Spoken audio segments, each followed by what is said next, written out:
Colter Shaw draws his gun. He starts silently down the stairs, descending into the old building's massive, pungent basement, redolent of mold and heating oil. Basement, he reflects, recalling the last time he was in one, and what happened to him there. Above him, music pounds, feet dance. The bass is a runner's heartbeat. But up there and down here are separate universes. At the foot of the stairs, he studies where he is. Orientation. Always orientation. The basement is half built out. To the right of the stairs is a large empty space. To the left are rooms off a long corridor, 50 feet or so in length. Scanning the empty space to the right, he sees no threat nor anything that would help him.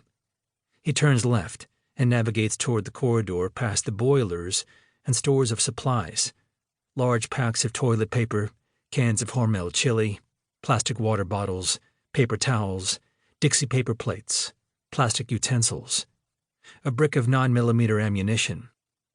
Shaw moves slowly into the corridor.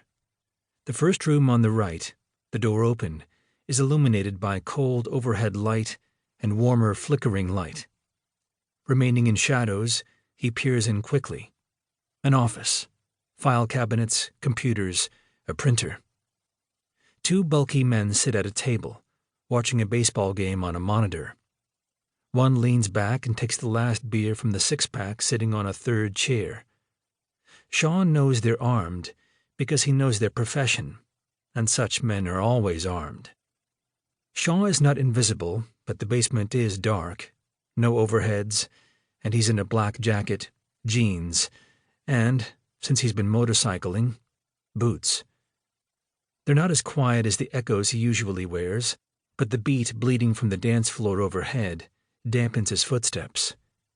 He supposes it would even drown out gunshots. The men watch the game and talk and joke. There are 5 empty bottles. This might be helpful. The alcohol consumed, the reaction time issue, the accuracy issue, if it comes to that. He thinks, disarm them now? No, it could go bad. 75% chance of success, at best. He hears his father's voice. Never be blunt when subtle will do. Besides, he isn't sure what he'll find here. If nothing, he'll slip out the way he came, with them none the wiser.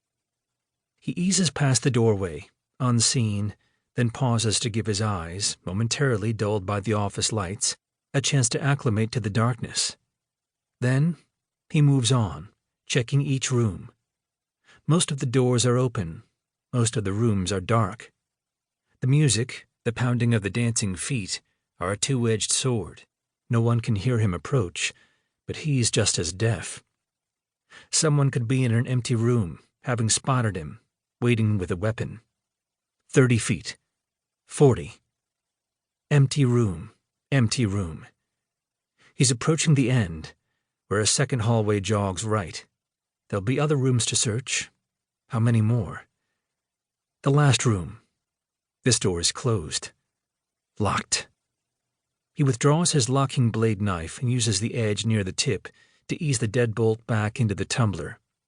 He pulls on the door to keep the bolt from snapping back into place as he gets a new grip with the blade. After repeating a dozen times, the door is free. Knife away, gun drawn and raised, finger off the trigger. Inside.